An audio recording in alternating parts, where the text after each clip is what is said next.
And with 23 points so far from the 11 matches that they have played, it's only Chamberlain Sugar who are close to them with 21 points with the same number of matches. And then Chamberlain Sugar completes the list of the teams with 20 points and above in the log. The rest of the teams are at 18. 2 teams at 18, 3 at 15, 2 at 14, 2 at 13, 1 at 12, 10, 6, and top 5 of Nakuru still at 5 points below. The proclamation, of course, by the fans is that they are where they like to exactly be, right at the top. And I don't think they would be envisioning anything happening differently so far. Never mind the fact that they're coming at the Nairobi City Stadium, the stadium with the newest playing surface in the country, but the oldest as well in the country.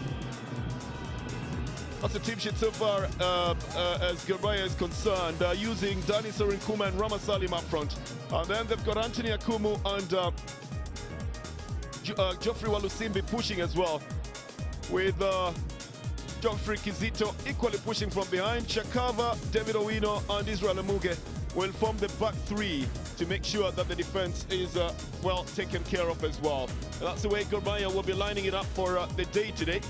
On the other hand, then the Sofapaka side preferring John Baraza and Ono Kagwanda, the man who has scored the highest number of goals in the Premier League so far, 7, to be assisted by John Baraza, who's a goal poacher as well. Behind them, Humphrey Mieno.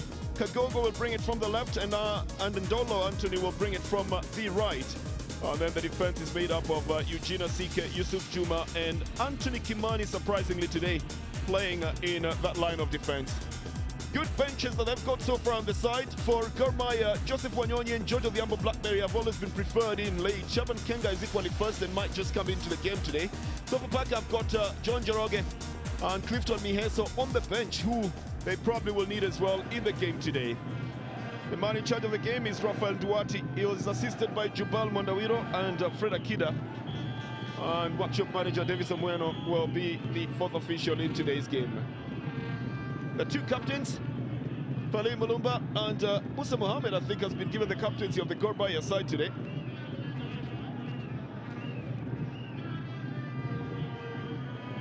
And again, it will be a battle between coaches who have worked together before. Bobby Williamson, as the head coach of Uganda, had Sam Timbe as the deputy head coach.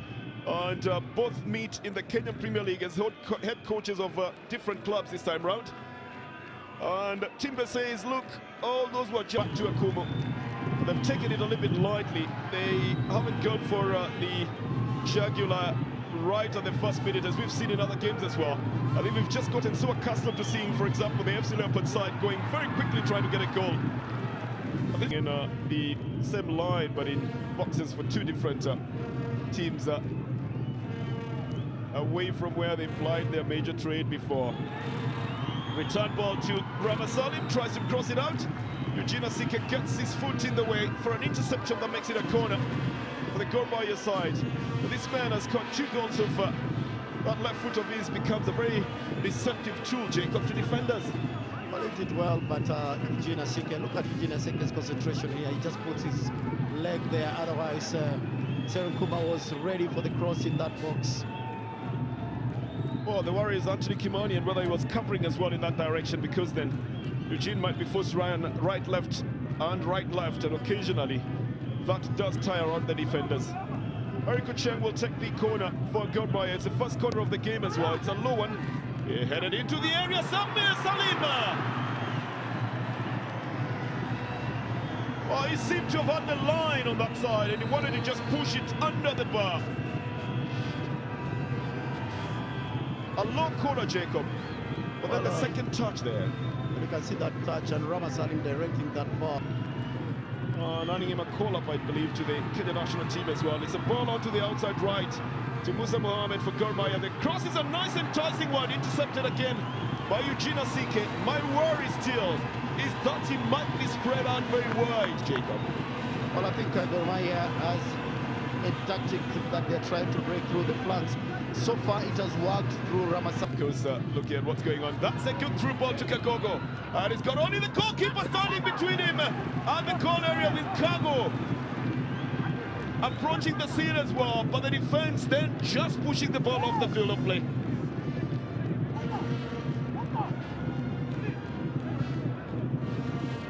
Very nice through ball, Jacob. Well, what a pass here to Kagogo, but a little bit late to play the one cross. Kagogo was in good position.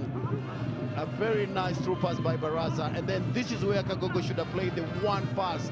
He waited a little bit too long. And it was cold on Eric Agwanda. Well, this man is the current top scorer with 7 goals to his credit.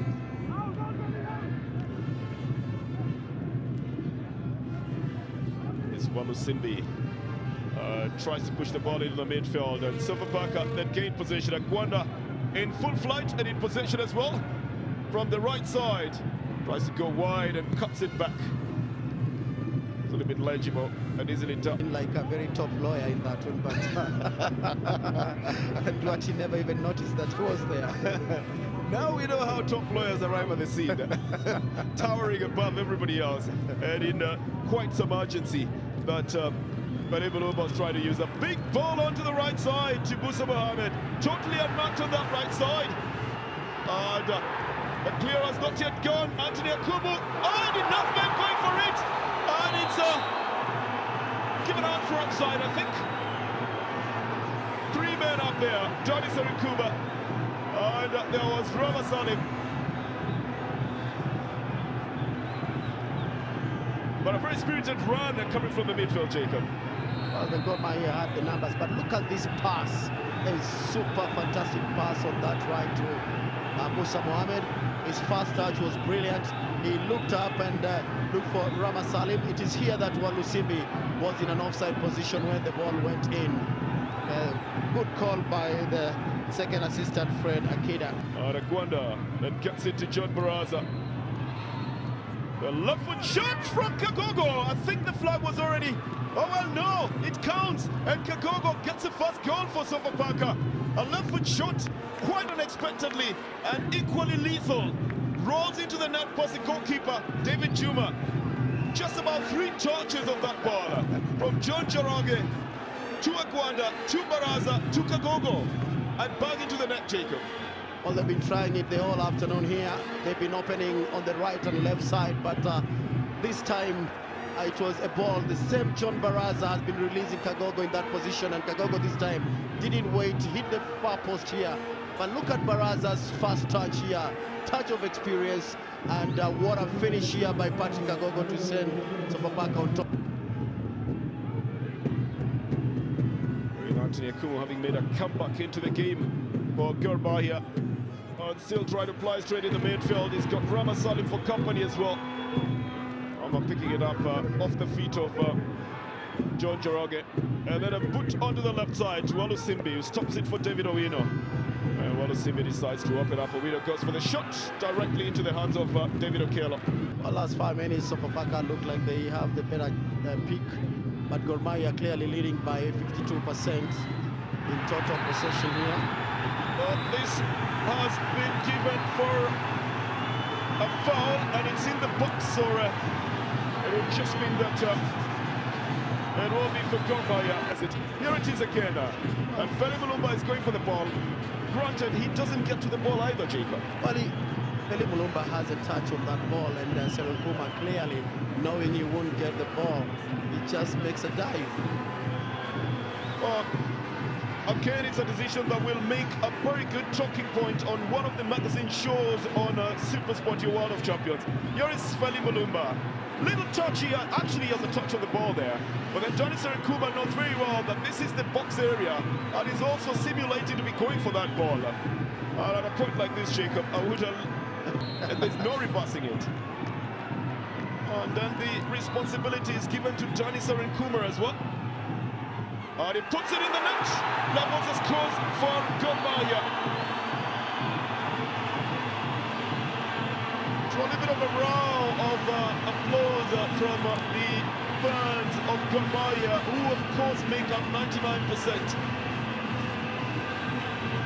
of the Nairobi City Stadium. Johnny Serikuba increases his goal tally to 5 in the Tusker Kenyan Premier League. All said and done, Jacob. It's a well-taken penalty, isn't it? Well, clearly no chance for David Okello. David Owino. Here's Agwanda trying to go out for a shot, getting a rebound. going down a little bit too easily in the box and wasn't in a shooting position either. This is Walusimbi hastening it on the left side to Dani Sorinkuma, and then playing it back to Walusimbi. Well, they try to get the better of the defense on that side. To stay put in that position, since Kimani has been overlapping so much on that right side, but the rest of the play remains the same. The Sofapaka defense, dilly-dallying with a clearance. The ball is out and the goalkeeper is down. The flag as well is down, so a corner will be given out to the Gor Mahia side. And a casual approach to that clearance on that right side after the throw-in. Eric Ochieng going past Feli Mulumba, the two defenders not clearing. Joroge almost pushing the ball past his goalkeeper. And then Dani Sorinkuma back on the right side. Ultimately the cross removing it from the left side. And Dani Sorinkuma is in the clear and going for a shot. It is stopped by the goalkeeper. Anthony Kimani does a good thing to run diagonally to cover Dani Sorinkuma. And Bobby Williamson knows that that should have been a goal, Jacob. Well, Feli Mulumba missing that first touch, but Rama Salim making a very good one too. And really, you have to congratulate David Okello in that Sofapaka goal, because Sorinkuma already picking his spot, but good piece of goalkeeping by David Okello. But again, Sofapaka playing a very high line. Another attempt to get the ball through to either Rama Salim or to Eric Ochieng, who's equally opening up front. Well, here it is then, coming to Eric Ochieng. Two men waiting for it. Musa Mohammed then lobs it into the area. Done, Rama Salim then pushes back into the midfield. It's picked up by David Owino. And it tries to set up Dani Sorinkuma on the left side. Sorinkuma encountering a double marking. He's got support from Walusimbi. Across into the area. Siache trying to clear it. Walusimbi again trying to play it with Dani Sorinkuma. This is an easy one by Rama Salim. It's into the net. Never mind the fact that there were two players on the ground injured at that time. But Rama Salim will give a chance to Gor Mahia fans here in the Green Army to celebrate again. Oh, this has been the mark of celebrations in the last goals that Gor Mahia has scored. But this was woven on the left side, with the ball still playing with two players on the ground, Gor Mahia and a Sofapaka player. And at this point, the Gor Mahia player's already got it out. The cross comes in, and it's very easily slaughtered into the net, with the goalkeeper already beaten by it, and couldn't stretch himself any further than that. According to the clock, it should be full-time at the moment. And a salute to Gor Mahia by the Green Army. That's a final whistle. And Gor Mahia extend on their record of keeping it clean. Well, not shit, but keeping it clean at the Nairobi City Stadium, not losing a match at the Nairobi City Stadium. And with a big number of fans in green at the Nairobi City Stadium, well, another befitting win for this side. They had their hats on their team. They came in full support of the team. They saw a very tactical game today, but at the end of it all, they've got their money's worth of a game here. And Sofapaka will have to regroup and re-strategize as well to be able to find a winning combination for them. They lost the lead when they played Western Steamer, drawing 3-3, and that wasn't very good on the mentality as well. George Owino came in as a substitute. Cannot bear to look at what happened, but David Okello has been superb in goal for Sofapaka. John Baraza, the provider for Patrick Kagogo, and what a left foot shot. The ball bouncing just in front of the goalkeeper. He doesn't get a touch on it. And this is the one that will make a lot of talk in the papers and also in the magazine shows in the week to come. The penalty awarded to Gor Mahia and then converted by Dani Sorinkuma. But all you can say is, what a turn in by Rama Salim with that ball coming from Walusimbi, who had done that left turn so often. But that's the way it ends at the moment. From the yes, 5th win on the bounce in the league. How was the game? It was a tough match. They made it a very physical game. I thought maybe a couple of their players could have been sent off for yellow cards instead. Instead, they should have got red. Instead, they get yellow. An elbow to the face, it should be a red card. And then going over the top of the ball should be a red card also. But the referee will call it the way he sees it. But we managed to win the game, so I'm very pleased. Bobby, first half incident, Feli Mulumba and Serunkuma, penalty or no penalty? I thought it was a reckless challenge. He certainly caught Serunkuma. Whether he got a piece of the ball, I don't know. But I still thought it was reckless and dangerous, and Danny felt the brunt of it. Thankfully, the linesman was there, and he decided it was a penalty. Well, Bobby, when you think about it, it's 5 wins on the bounce. Your boys keep going on and on. Can we go on all the way to the end like this? That's the aim, is to try and win football matches. Our fans are very demanding, very vocal, very supportive, and we want to win football matches for them, so we'll continue to do that. And as I said, it'll take a good team to beat us just now. Well, thank you very much, Bobby, and once again, congratulations. Your winning run continues. Cheers.